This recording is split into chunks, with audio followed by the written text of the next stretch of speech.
Your mother gave you away when you were very young. Can you take us to that moment in time and what really happened? Well, I was 3 years old, and I have a very vivid memory of being in the back of her car.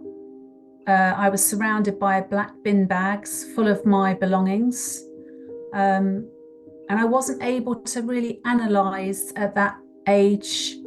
I had no understanding of where I was going other than what I'd been told, which was you're going to live with your father. Um, it was just such a shock because I didn't know my father. I was leaving the comfort and the safety of my mother's home and being with my grandparents. It was a very loving environment where I come from. And suddenly I was going into a very alien world, which I had no knowledge of. And something just felt really, even at that stage, looking back, I was terrified because I knew something was not right. And I knew I was going to somewhere that was not safe. What led up to that decision? Who made that decision and why? Looking back at this and with putting all the pieces together of the jigsaw, my mother was very ambitious. She met my father under circumstances that she was already with another partner at the time and met my father. And it was one of those sort of whirlwind romances. She got pregnant with me. And in this country, you couldn't, it was at the time that you couldn't actually get a termination. So I think I was an unwanted pregnancy because of the Victorian sort of attitude of my family. They did the right thing and got married. The only picture I have of my father and mother together are their wedding photo, and they're standing separately and they look miserable. So I think it was something that they had to do because it was the right thing to do. It was expected of them. But looking back, I think my mother was very ambitious, and when she couldn't cope anymore with me, as you know, with a child, she decided that she was going to hand me over to my father. And I think my father was a very not that my father wanted to have this child, he was very controlling. I think it also gave him stability because it meant that it kept his new wife, because then she had a little being to look after, and it gave her an excuse to be at the home, and that suited him because then she could run his business from home and look after me. These adults made decisions that were based on their ego, their fears, their needs, that it wasn't the child's best interest whatsoever. But I do know that my grandparents never wanted me to leave. They wanted to adopt me, but my mother didn't want me to be adopted because that meant she would still have some contact with me. There's so much that I'm trying to process all the questions that arise. Like, how difficult must have been that for you being 3 years old? And I'm raising two kids. I know how it is when you are 3 years old, what kind of world you have, what kind of thoughts you have, and going into a completely new family, so to speak, a woman that you don't even know. Was it at least the case that your stepmother accepted you in a way that you fully could trust her and that you had a loving relationship? I'd never met her. The first day I met her, I heard her first before I met her. I was dropped off at this house. I remember being scurried off up to an upstairs bedroom. I was told to wait there by my father. He went back downstairs again, and I heard a lot of fighting going on. And that was the first time I'd ever heard any form of violence, any form of anger, fear but with adults. I'd never heard that before. So it was my first recollection. Somehow I knew that I was not welcome there. I knew that that woman, whoever she was downstairs, did not want me in that house. And that became more and more apparent as I met her and got to know her. She was much younger than my father. I think she was only 19 at the time, so she was a very young woman. She had a young baby, so they had a baby together. So she couldn't cope with this baby as it was. And then she was landed with me as a child, a young toddler, somebody else's child, and she was very resentful. She felt that she had been conned into this deal, which was to look after this other child for my father, and she would have to put up with it. So there was a lot of resentment from the onset with this woman, and she was already very volatile when I met her and became increasingly volatile as I got to know her more throughout my childhood. You had an ability that most kids don't have. Now, how did that play out in that specific environment? Did Hmm. you develop that skill because you were taken away and to your father with a not very loving mother? Or did you have Hmm. that skill before and it heightened because of this? I would say this is a dangerous environment for a kid. If the child does not feel safe, usually it is very weary, the child. It always and constantly is put into a state of fear. And whenever a child is fearful, it develops certain skills, right? And I want to know from you, what is that secret that you were hiding at that time? It was two things. My father, being Norwegian, he was incredibly intuitive. He was an entrepreneur, but he had this ability to know what he could put his energy into and create something out of it. He had this ability to say, I'm going to sleep for 7 minutes, and he would wake up in 7 minutes. He knew, how to control his environment and use the environment to read it, to know how to make, good decisions. I think I inherited that first and foremost from him. He loved animals, so it was a strange scenario. Even though he was very driven as an interior designer and spent most of his working day in plush, apartments and homes in Mayfair and Park Lane and in Kensington, we lived in a moderately decent detached home but it was surrounded by animals, and we had a large garden, and at night he would come home, and I think to compensate because of his deep seated need for his roots, which was farming, because that's where his ancestors came from. He reared these lovely animals. He bred animals, and so he spent a lot of time out in nature. And I think that he developed his intuition more so. And during that time, for me, so that I could survive, I was thrown out in the garden quite a bit by my stepmother. So the garden became my home. It was my real home. The animals became my family. So, for a little girl, whose, imagination is vast, being surrounded by, rabbits and chickens and, ducks and tortoises and you name it, all these small animals, it was heaven for me.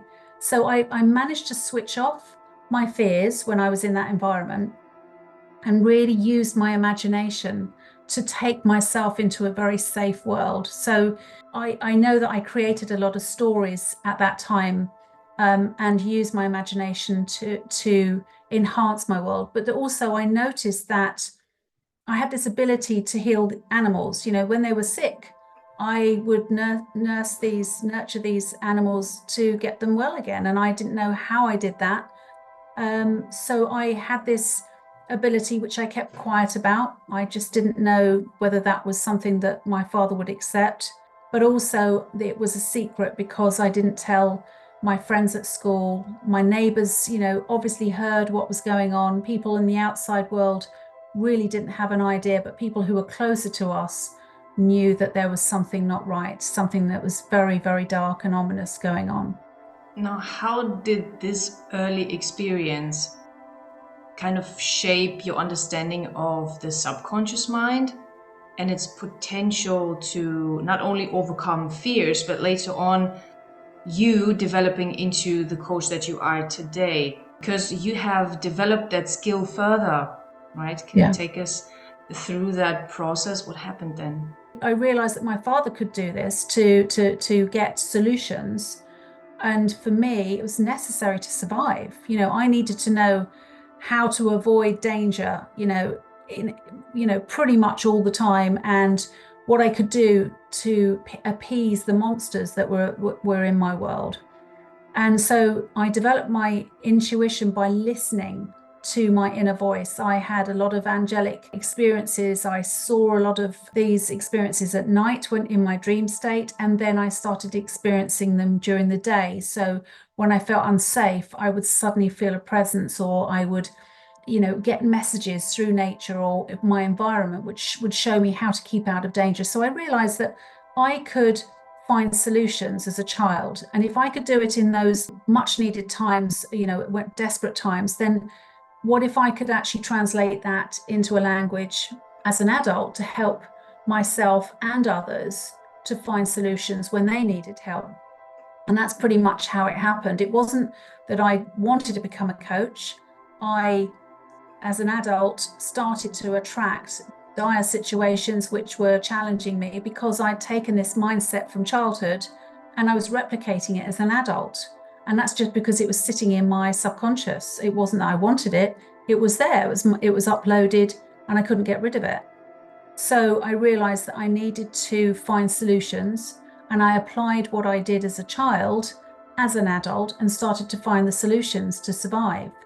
And then other people started to observe me making those really big changes and ask me, well, if you're doing it for yourself, what are you doing? Can you help me? I've got this challenge. And that's how it pretty much started. It was just a slow introduction into coaching. And I think I was just inquisitive to see if I could help people. Not that I was going to do this long term. It was really just to help people because, I had a natural ability to know what to do to help. And I've always wanted to help people because that was, I learnt about love and giving as a child, and it was natural as an adult. Now, I've watched a documentary about you, how you tried to go through, I think it was a week-long challenge. Watching this documentary, there were millions of questions, obviously. But there's one question that I have is about this man, the brother, who was standing in front of the desk where you had these glasses, you could not see anything, and you only had this photograph under your hands. How did you feel and see that this was this military guy who had this accident with this plane, who died in that plane crash? When we were taken to these challenges, we were always blindfolded. So we didn't know the location. We were driven somewhere blindfolded. We didn't know where in the country we were. So we didn't know that we were going to end up in a pub. And that's pretty much what happened. And then we're taken in blindfolded into a specific room. And then we are given the challenge and we're told, read this, what do you get? And we can't see anything. So energy is incredible because I teach this now. We can read energy from a chair that we're sitting on. If somebody sat there before, we can read it from jewelry. We can read it from, an imprint on anything really. And we can also pick up energy. If I'm here in the UK, I can pick up energy from somebody who's in Australia. So there's no geographical, limitations. In that experience, I have got a photograph in an envelope underneath my hands, and all I'm doing is tuning into the energy of that photograph.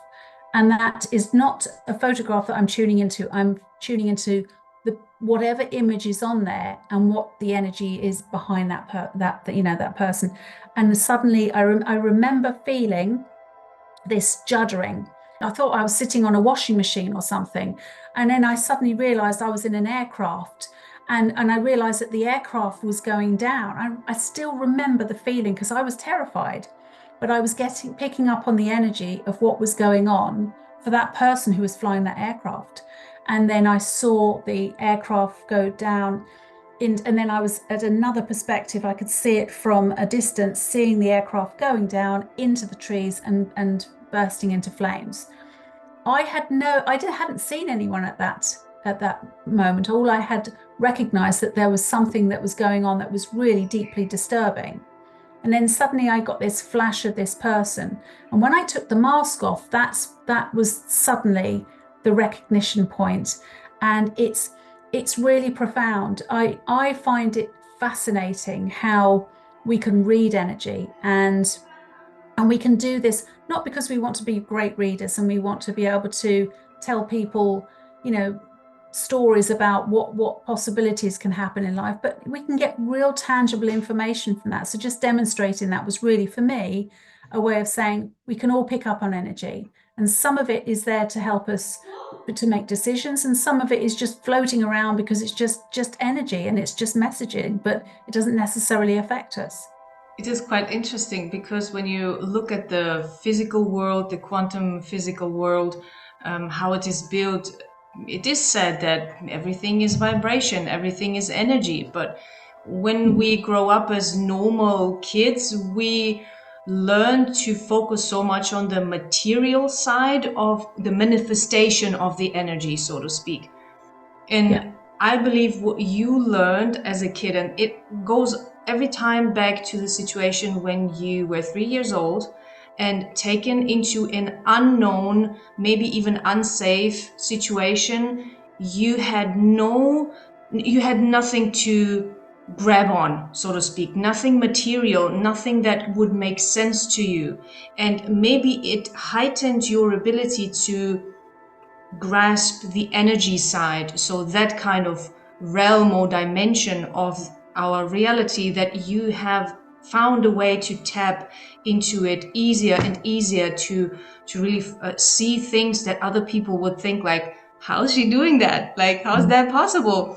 Or for example, when you were given a photograph of a man who also died in a car crash, right? The son of this lady. And you then instinctively walked to her house and you Mm. looked at the house and there were curtains in front of the window and you knew that Mm. you saw a lot of angels.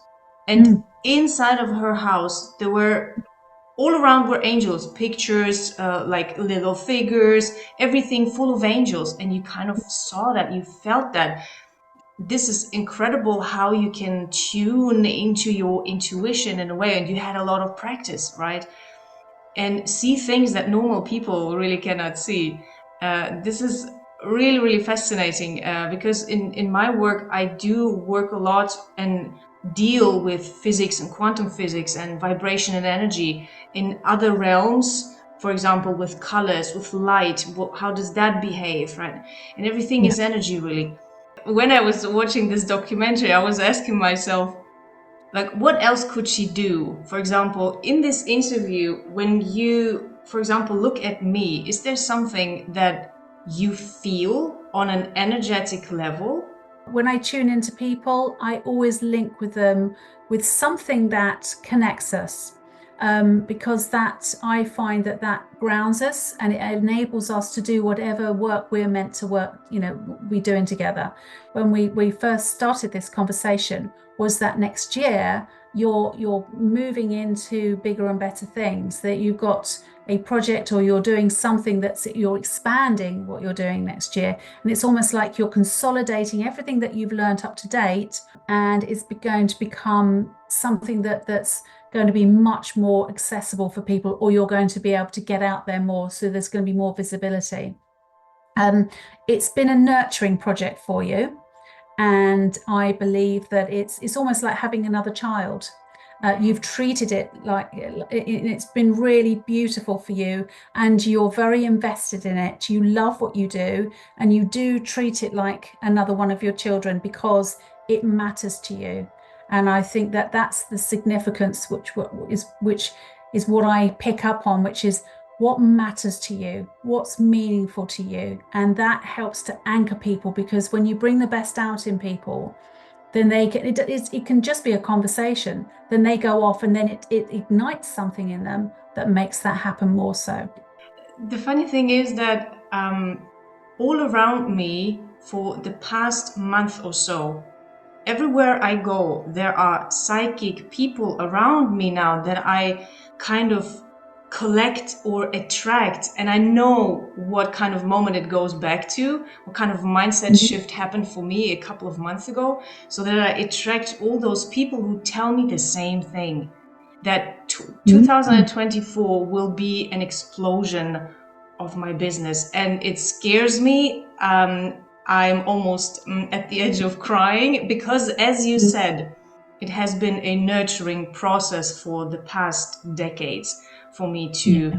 create this, to find myself, to repair myself, to heal myself, to become the best version of myself, to even create this type of podcast where I give others the stage to share their voices, their gifts, just like you said. And this is so beautiful that you see it and you feel it. And I don't know why, but I feel quite nervous with this particular interview because I'm also highly sensitive, maybe in a different way compared to Mhm. you, but I had similar experiences in my childhood that led me to tune into realms that normal people don't have access to feel into people in a way that almost feels alien or extraordinary for Mhm. other people, to see Yes. their past or their future, have a vision about a person.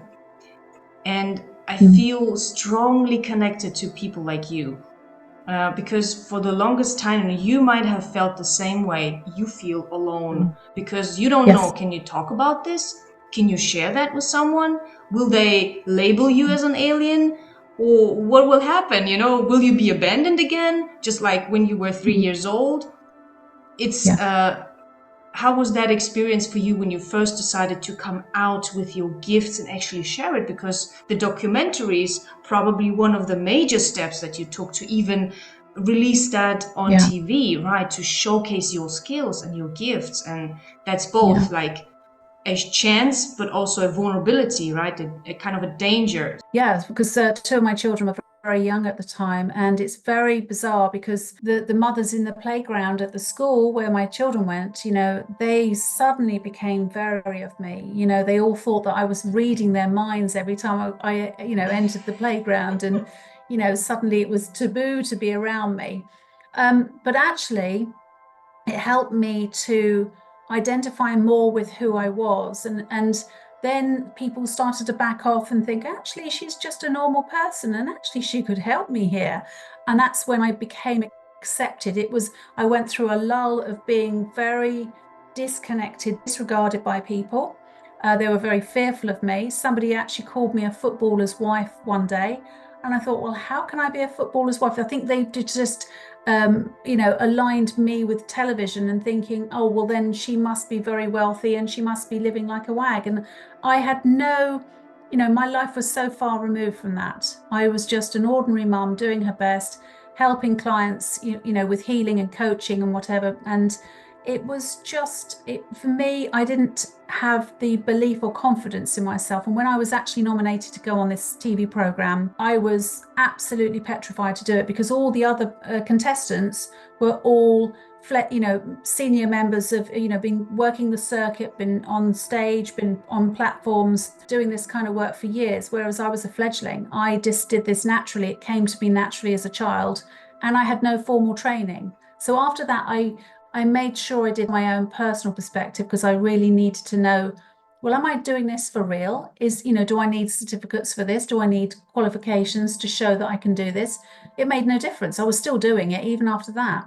You do have to take a leap of faith, and you do have to accept that people will always judge you for whatever your beliefs are. Absolutely. You cannot escape the judgment Yeah. of others. You can only escape your own No. judgment, so to speak. Stop judging yourself for Yeah. whatever you have done or maybe not done, right? And develop Yeah. utter compassion for yourself and the gifts that you are carrying inside of you, and develop that type of courage to share it because you exactly know people who develop into real coaches, into genuine coaches, have a genuine wish to help other people. So that usually drives us, right? That type of, we develop a lot of courage, seeing a chance in the gifts that we have because we know we can help so many more people by sharing our gifts. And we easily take all the dangers that come with it and we accept it as what it is, right?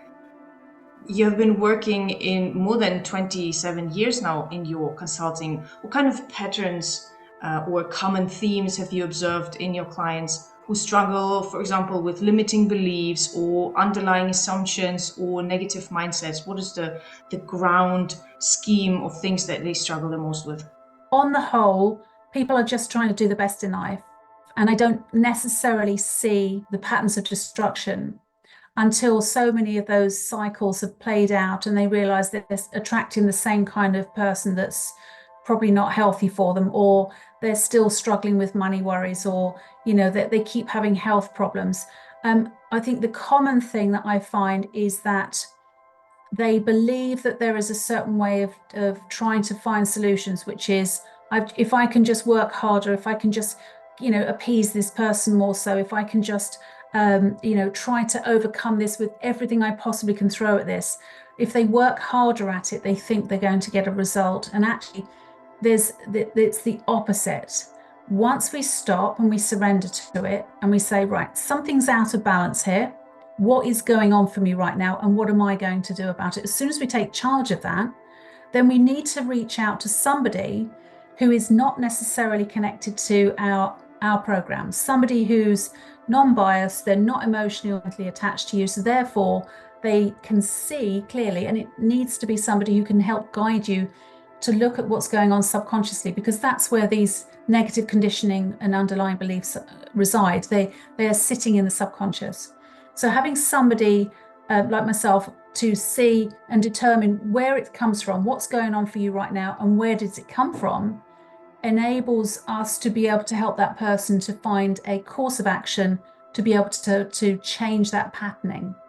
And that's pretty much what I do. But most people will always say, I'd love to work with you. I've just got to find the time. I've just got to find the money. And when I've got this sorted out, then I'll be ready for it. And they always do this every time. And I go, yep, okay, all right. Well, let me know when you're ready.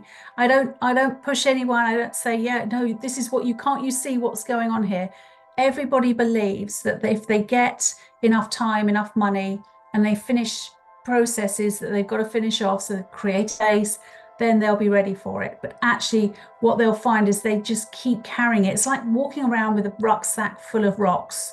And if they just decide to put that rucksack down and take charge of what's going on for them right now, they'll realize that everything that they're trying to solve will all resolve at once, because that's the nature of it. We can't just fix one thing. It could be money or relationships. If we're going to work on one thing, we're going to affect the greater good of everything. So therefore, it will affect your health in a good way, and your relationships, and the money situation, and your loved ones, and your community. So people are limited because that's what we've been taught at school. Work harder. You need to be like Jimmy, who gets A star every time, and your parents are always trying to help you with your homework because you can't fail. So we're constantly taught as children that we have to strive, achieve, we have to compete, and we can't fail. And because of that, we find it very difficult to accept that somebody else can step in and say, actually, do you know what? There might be another way of doing this. Now, when people have a lot of negative mindset or beliefs around certain things that they are not even aware of, that they are thinking in terms that are not serving them at all, you always go back in your teaching and in your coaching to intuition, which is one of the skills that you have so beautifully developed as a child. Now, can you explain how intuition works and how you understand it, and why it plays a role in helping your clients discover their power, their purpose, and people, as you say? The reason I find it so powerful is that we are constantly giving away so many clues as to what's going on for us, really. So when we're having conversations, when we're facing people, when we're in situations, there's one situation that's playing out for us, which is what we're trying to project to the world, and then there's the inner self, which is going on. I pay attention to the body language and to the speak or what people are saying, because it's kind of like an undercurrent. I can hear what they're trying to say and they want me to hear, but I'm also listening to the clues as to what they really want me to hear, because otherwise they wouldn't have said it. They wouldn't say it unless they wanted me to hear it. So it's not an intrusion. This is me. This is what I'm really trying to say here. And with that, when I first work with a client, I listen to what's currently going on for them. They tell me what their story is. And as I'm listening to that, I'm picking up the little pieces of a jigsaw that starts to build a bigger picture as to what's really going on for them. So they could think that they've perhaps, I don't know, they've got a problem with their boss at work, but actually it turns out they've probably got a deeper issue going on with their relationship with their family, or problem with working in that environment, because really they want to break out and they want to work for themselves.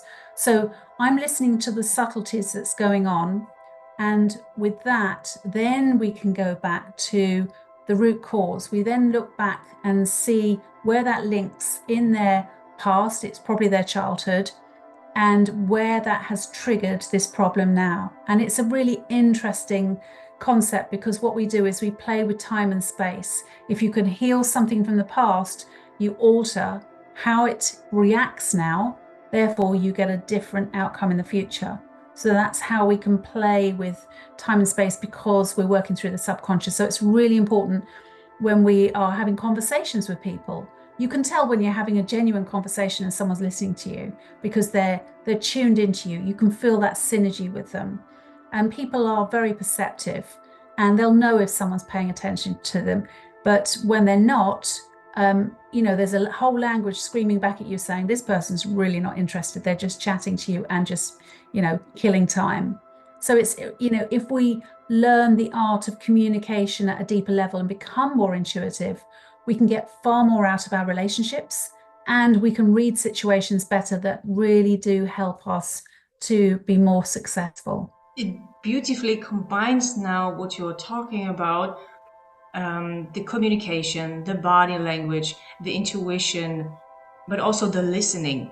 When you do all of that, and I know exactly what you're talking about, I do voice training for people, communication coaching and stuff like that.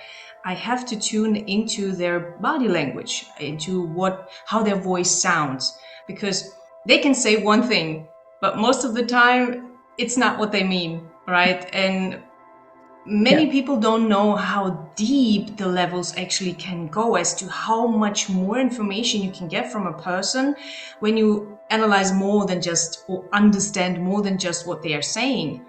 Because we have been so conditioned, and I think it's more prevalent for women than for men, we have been conditioned to say things we don't mean. And I think we need to heal that collective wound as well by addressing it again and again, and by trying to bring more awareness to it. Because when you actually start to say what you actually mean, you make it much more easier for other people to understand you, so they don't have to read all the levels and layers, because that costs energy, that costs time, and your relationships will probably fall apart if you don't learn how to effectively communicate with everyone around you without hurting them on purpose, right? Of course, have to Yeah. be kind of empathetic in your expressions, right? But at the same time, learning other people's body language, learning other people's communication style. There are also so many different levels, right, that you can tap Absolutely. into. And it is so helpful for me as well in my work to have these layers, and it speeds up the process actually to help someone. And you can show them how quickly, and this is what you just mentioned, how quickly the change can actually happen. Because let's be real, on a more physical level, like your past, it doesn't really exist. It only exists in your memory. So it Yeah. exists now. It can only exist now by the measure of your memory. And your past will always look different every time you go back to your memory, because you always alter your past based on your current present. And your future also doesn't exist, right? It only exists now. So, like you said, when you are able to heal your past, you are able to heal your present and your future, because it all exists now. And this is so Exactly. beautiful that you use exactly these parameters to help someone in the quickest ways, without them investing a lot of energy, because that's one of the main concerns for people. Just like you said, I first have to do XYZ, I first have to have XYZ. They are worried Mm. about their energy, because nowadays we are bombarded with so much stuff that we cannot even digest on a brain level, right? It overwhelms Yeah. us all. So this is one of the main objections, if you will, in marketing terms, that people are so worried about. What will happen with my energy if I Mm. start working with you, right? And so your Yeah. skills come really in handy, because you can ultimately speed up the process in ways that maybe other people would not be able to, which makes you a standout coach, in my perspective, in my opinion, because we have a limited time here on Earth, physically speaking. So we need to make sure it's well invested in, and this is your unique selling point. Yeah, I mean, I've wanted to find the quickest way because you're absolutely right. People are too busy. They've just got to get on with life. And also, I think there's a misconception. They think that they're going to have to be very vulnerable with me. They're going to have to open up a chasm of emotions. It's going to catapult them into chaos because they're going to go back into normal life. That's not it. The way this works is that it's the quickest way to get them to where they need to be so that they can keep empowering themselves and keep getting better and better at finding their own solutions. And it works for the greater good of all. It feels effortless. People think it's going to be painful. Well, they're already in pain. They're already in pain when they've come to me. So I think the misconception is they're going to go into more pain. They don't. This is where they let it go because they've decided to make that commitment. And it's a beautiful process that unfolds. I 100% subscribe to that. They really believe it will be painful, but they will release instantly. When the first session they meet with you, they will actually feel how much of the weight falls off their shoulders, right? Even though they have not spoken one word and you have not done anything, the simple fact that they have solved the problem in their minds by going on the coaching call with you, actually investing in themselves, already drops so much of the weight. Uh, this one click alone, so to speak, can solve Yeah. more than half of the problem. And then they would only go in and work on the details, so to speak. The hardest thing for people is actually making the decision to do it. Yeah. Once they've made the decision, then it's just a process. I think and people don't get that. They think the hard part is actually the process. It's not. It's making the decision to do it. And what makes it hard is actually going into your head, which is one of the mistakes, I believe. Overthinking, procrastinating, like level up into your head and thinking through all the things that could happen or go wrong. And this keeps you stuck. Quite literally, when you go into your head, you will always be stuck. This is my personal experience, and science and research and everything that I've found out so far about neuroscience seems to back it up. As soon as you drop into your body, though, and you start to feel more into who am I, who do I want to become, and stuff like that, all the things that are more related to your body, all of a sudden you feel a release of that stuckness. That's What very kind of interesting, actually. That's exactly the process I use. So the sessions that I work through, we're bringing it down from here into the body, and eventually we ground it at the base because we then manifested it into something which is the solution. And another interesting aspect of this, why do we need to drop it from an vibration, frequency, or energy perspective? The higher you go into your crown, so to speak, if we speak in chakras now, the energy level in the head is quite high. So the frequency is quite high, and oftentimes it's too high for most people because they're not ready for it. And you drop it and you have lower, and many people make this major mistake, I feel, that they believe lower chakras are bad, right? And you need high frequency, only high frequency, only high vibration. From a quantum Yeah. physics perspective, that's false, because oftentimes it's too high for you. You're not ready. You're not ready for that level. So you need to drop where you can calm down, where your heart rate starts to slow down so that you can catch up with your feeling, with your identity, you connect with yourself on a deepest level. And you need to drop down there to really slow down. And from there, you can speed up as much as you want because the sky's the limit, right? But thinking only high vibration and purple and all that stuff is completely wrong. That's why I wrote my book, because I wanted people to see that I did go through my woo-woo stage where I was too high vibrational, but I wasn't creating anything. I wasn't bringing anything down to earth. So because I've had that experience, I've had the darker aspects of being very low vibrational and very high vibrational. I was able to see, well, actually, we've got all these vibrations for a reason. So what if I use them all? And I use that principle. I use the 7 energy points through a pattern of a process that we work through to bring down whatever we need to heal, to help us to find the tools, the solutions, to manifest what we're here to achieve. Because, we live on a physical earth. So we need to be in balance. We need to have one foot in the physical world and one foot in the spiritual world, or the energy world, whatever you want to call it. And when you are in between and you've got the ability to do that, you can bring down whatever you want to create whatever you want for the greater good of all. Yeah, now that you're speaking about your book, you named it Sue Me, and this is like a second edition of a previous release. When I first published this book in 2015, it got a lot of attention. And at the time, I wasn't ready for it. It was great, but I wasn't ready to be an ambassador for the domestic abuse industry, to go out there and, be a champion for it, because it's a very dark energy. And I just didn't feel like I wasn't energetically ready for that. So I pulled the book. It got a lot of attention by screenwriters. And so I did start a process to see whether that would, if I could offload that and get it out there in a way that I didn't have to be involved with, but it inevitably was going to, keep coming back to me. Then Orion picked it up, Orion Publishers, and they offered me a 4-book deal to include the guys upstairs to republish it. But again, that was given back to me because they didn't want to cut and format it to fit in with the other 3 books and ruin half the story.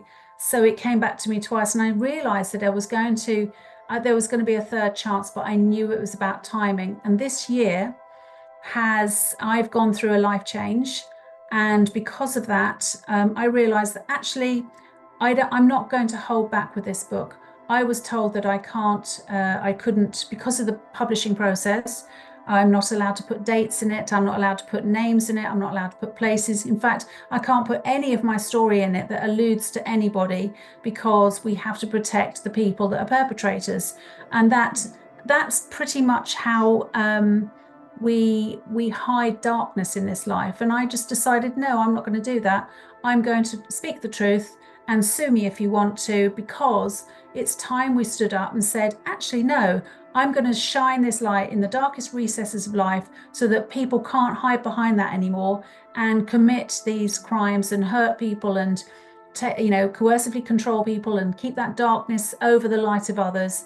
And that's what the book is now representing. It's giving opportunity to people to say, actually, I don't like the way my boss treats me. I don't like the way my husband treats me. I don't like the way my family treat me. I'm going to speak up for myself. So yeah, okay, it might come back on me, but it might free a lot of people. That is so brave to do. You are like I feel Or even more mad. connected to you now because I'm the same type of rebel. Like the highly sensitivity that we have makes us stop at things that are highly dangerous or have high negative energy. Like me personally, I'm so scared of that because I have seen that so many times in my life.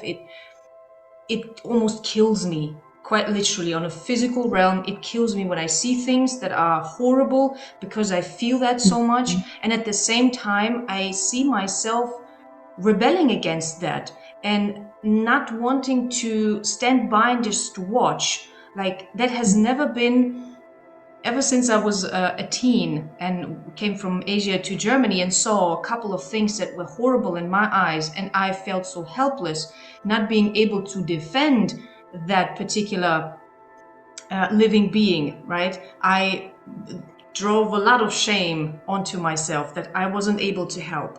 And what that created in me was like a rebel, a real rebel and warrior, that I would not only defend others that experience horrible things, but also the horrible things that I went through in my life, because there needs to be a stop at some point. Like, and I know how much the energy of a positive person, of a person that has really good vibrations, it overshadows a bad person 10 times, 10 to 100 Yeah. times, depending on your energy. And because I know this, I don't stop. And I love that you don't stop either, that you have the courage and the ability to actually say, no, this is where we stop. This is the boundary, and I will talk about it either way, and I will uncover everything that's bad. I will uncover all the people that are harming other people so that I can protect those that might be in danger as well. I've got to a level of maturity in my life, and I've also got to a point in my life where I've had enough of watching people behave badly towards others. And it's rife in our society. I mean, in the UK alone, we're £23 billion on supporting just this is the first, the first responders, it's supporting the domestic violence or the domestic abuse industry. I think it's every 7 seconds there is a call for 999 to go out and help somebody who's in an abusive situation. So this is not something that's, a subject we should be talking about. This is something that's absolutely rife and embedded in our society. And that's because there's always been a stigma. We're starting to talk about it more. There's a lot of situations that we've seen that's come out in programs on TV, on the news, that have showed us that highly respectable authority figures have been able to abuse and take advantage of because of their authority. It's embedded in all walks of life. And I think if we talk about it more, if we are more open and we educate ourselves more, then more sensitive people, empathic people will be less vulnerable to these situations, and less narcissistic, less fearful people that have create these scenarios and abuse their power and authority will be able to, the less that they are having power over the light of others. So I think that it's a two-way thing. It's more about education, but it's also about talking and awareness and no longer hiding this. And some people have just got to take a stand. We've got to. And if this frees one person, if it frees 1,000 people, it's going to make a difference, because then that will teach other generations to come. Whatever happens and shifts in that person then has an impact on their children and their community and their loved ones and those that follow. So the only way we're going to make a better world is when we start looking within us and saying, what do I feel that I want to say, and what injustices are going on around me and I need to speak up about more. And we can do it with love, and we can do it in a way that protects us as well. But that only comes from being authentic and true to ourselves and speaking our truth. This is a very, very heavy Yeah. topic. Because Yeah. as you said, going through the news, looking at what is happening right now with highly powerful people, I think one of the most dangerous mindsets that someone can adapt, and we adopt them, especially as women, especially as highly sensitive, empathic women, that when you get to a powerful place, you will become bad.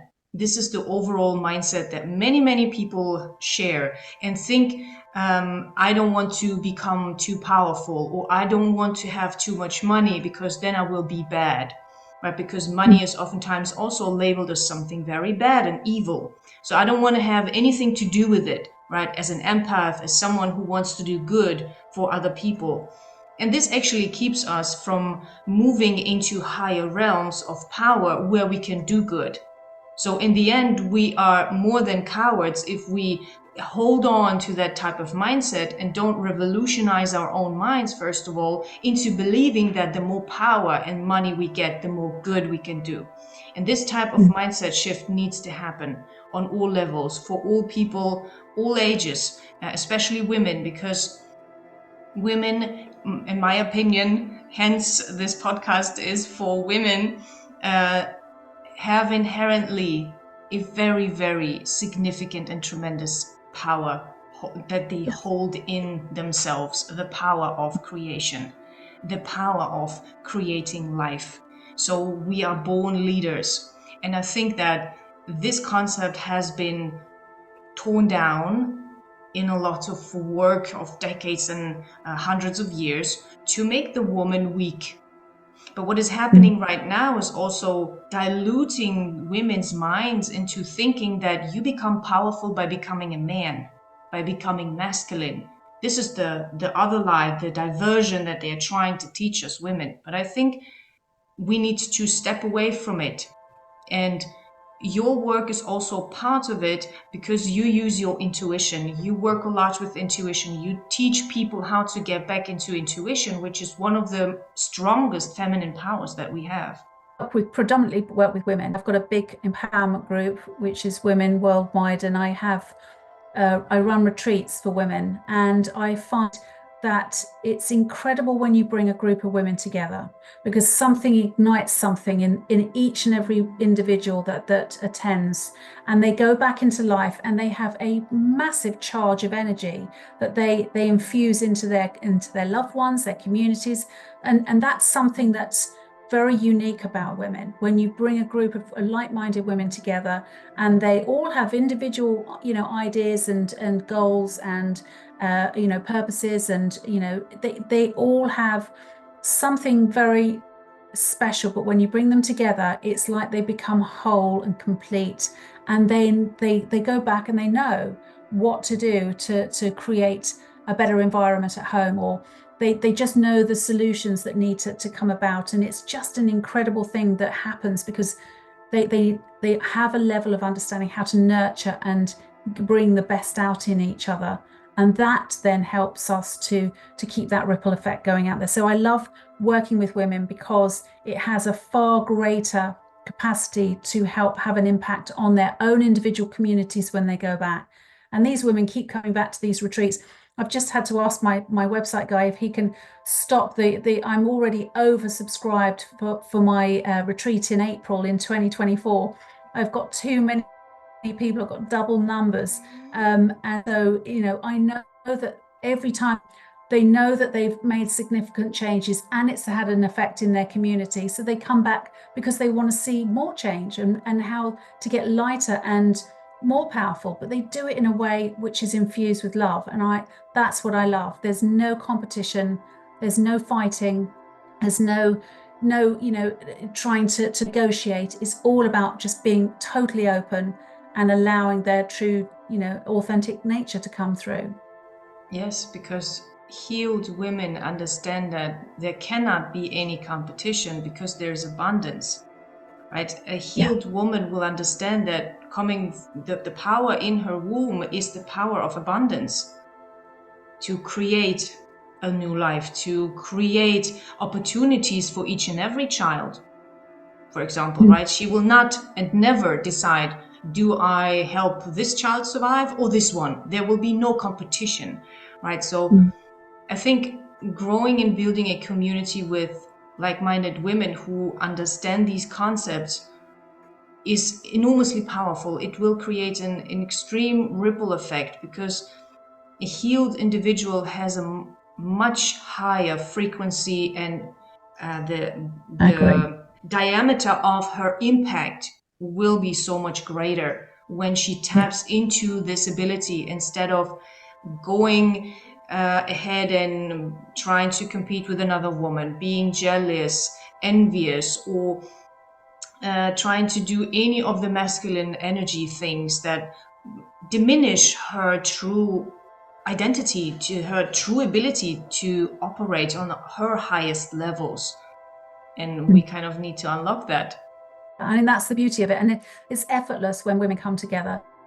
Mhm. They already know there's something in their DNA that says, I know how to do this. I know how to be with these people. I know how to be when I go back. And that's the beauty of it. It's magic watching it. Can you share a client success story that impacted you the most? I'm working with someone at the moment, and she's a twin, and she also has an older sister. The older sister is very academically bright. She's achieved great success in her life.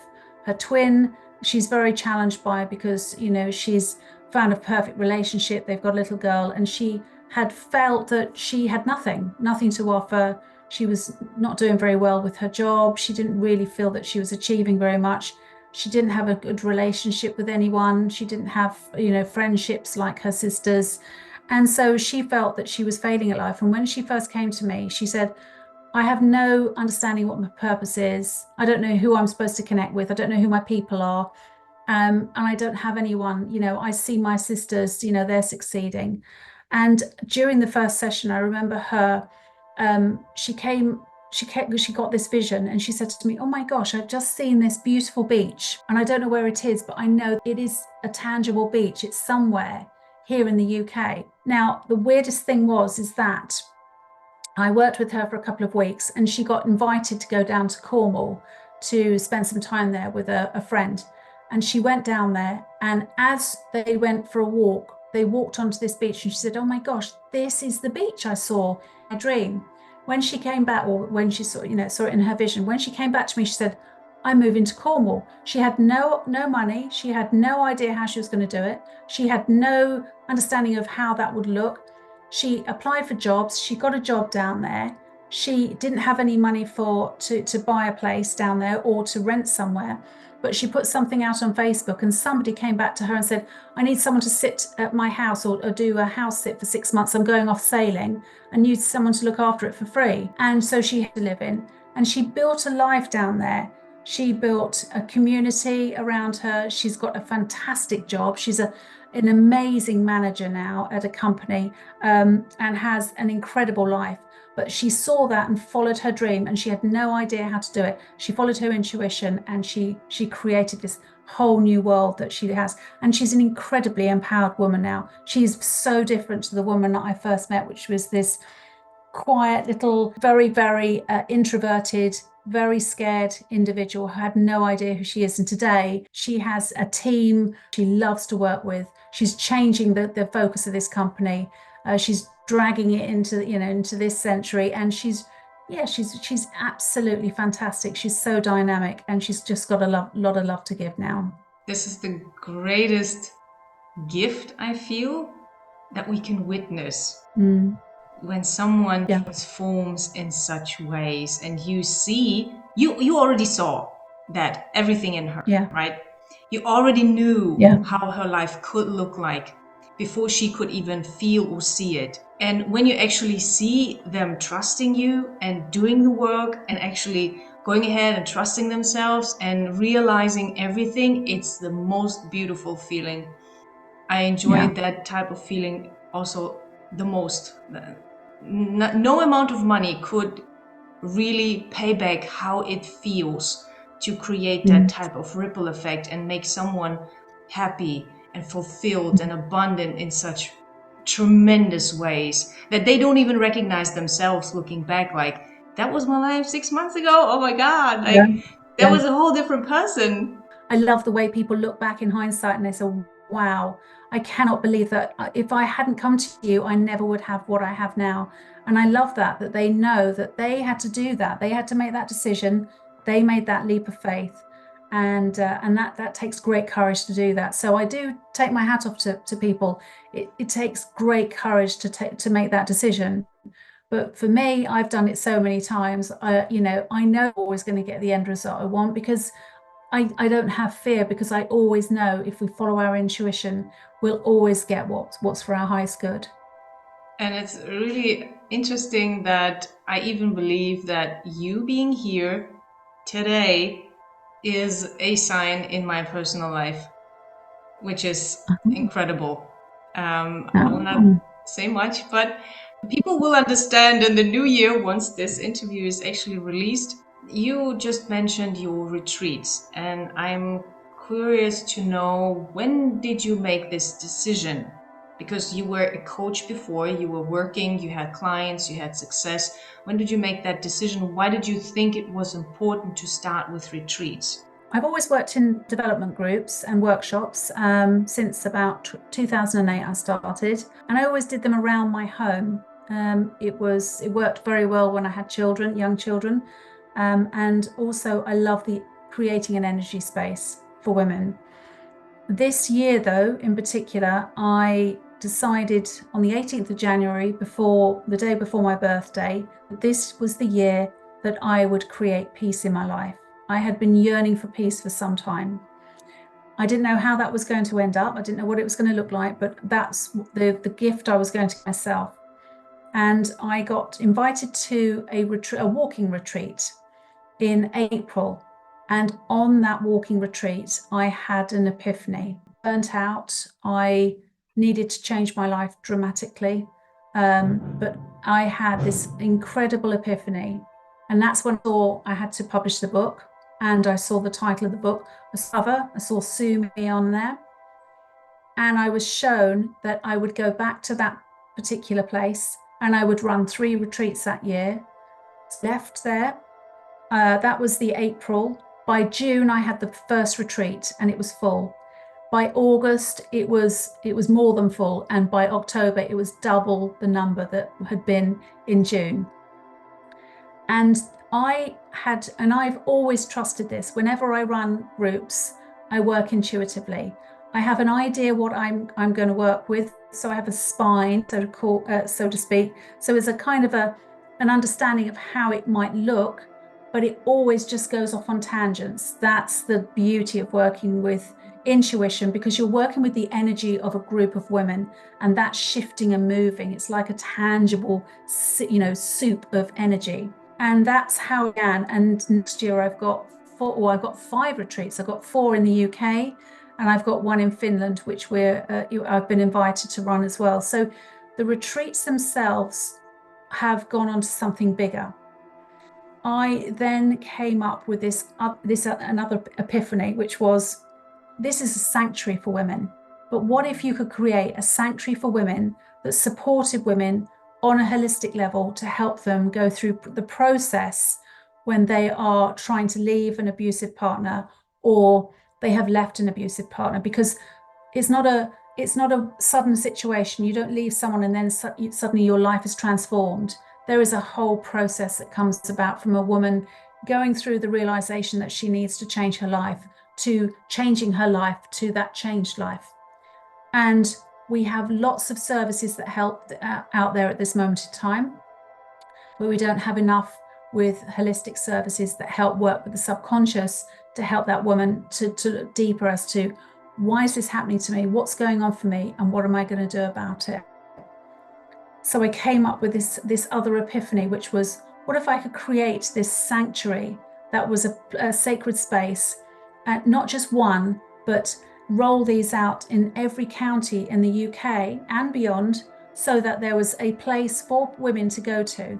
So I'm now involved in a project, and I can't talk too much about it, that is going to come to light next year into 2024, which is going to highlight this. And that's what my goal is, to help have this place where people can go to get help, even in any coercive controlling situation.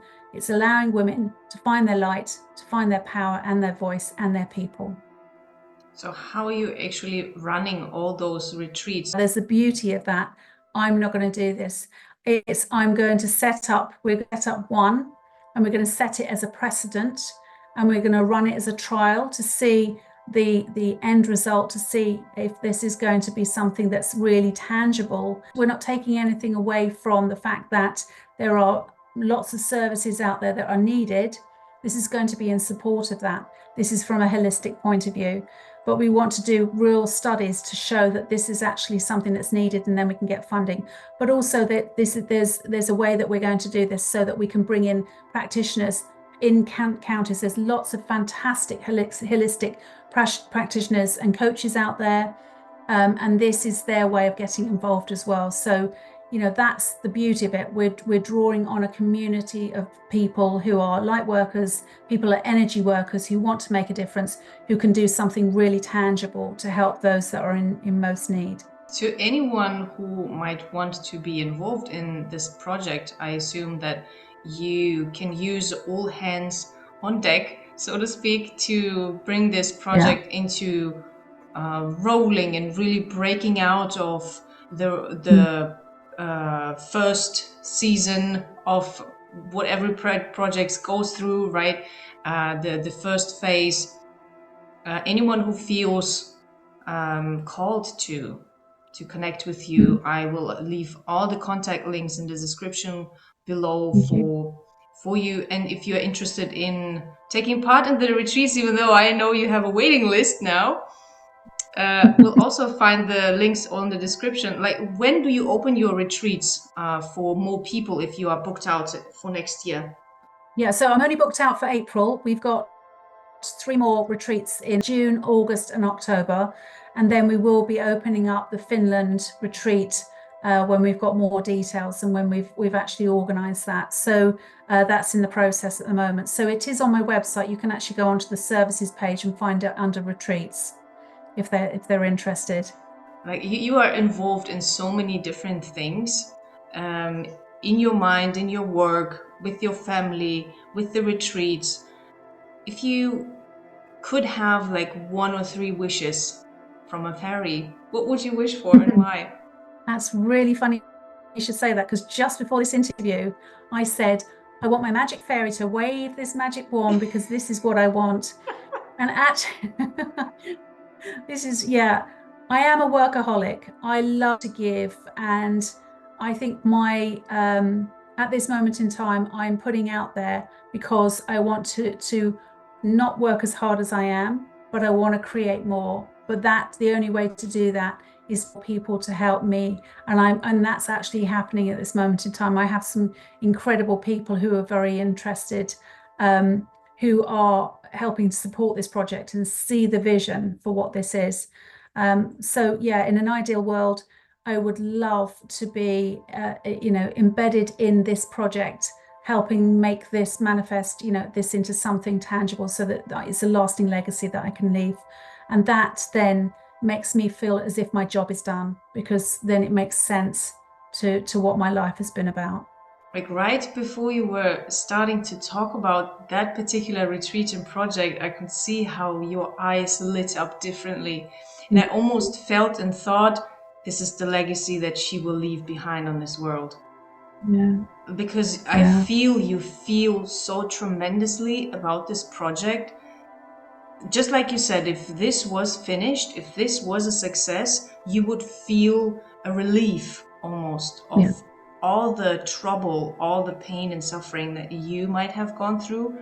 And you know exactly how many people are going through on a daily basis. And I wish you all the success. I support you as much as I can with this project, because this is a topic that is also quite close to my heart. I feel it's very important that going on into 2024 now, we need to reach a place and a space and time where especially women can be safe in their own homes, where they are treated respectfully, but at the same time, they also need to learn how to set boundaries, how to yeah. tap into their own intuition, how to realize who they are, how to develop an identity that is so strong that nobody can come in and harm them in any way. So I feel this is something where we need to move much stronger, and I will be your biggest fan. Honoured and very humbled for the people who are actually really helping drive this at this moment in time. I can't talk too much about it, but you will see this. This is going to be quite visible at some point very soon. And I'm just very excited.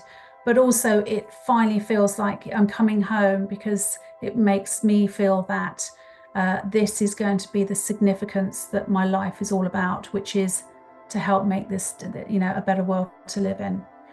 And yeah, it would mean the world to me to make this happen. The most fascinating thing about this, whenever you feel like you have tapped into whatever is the real purpose of your life, you will explode. Mhm. Like Yeah, I'm experiencing this right now in my business, and yeah, this is very, very typical when you tap into your uniqueness or into the real gift that you have. Not just giving breadcrumbs here and there. I've done that all my life.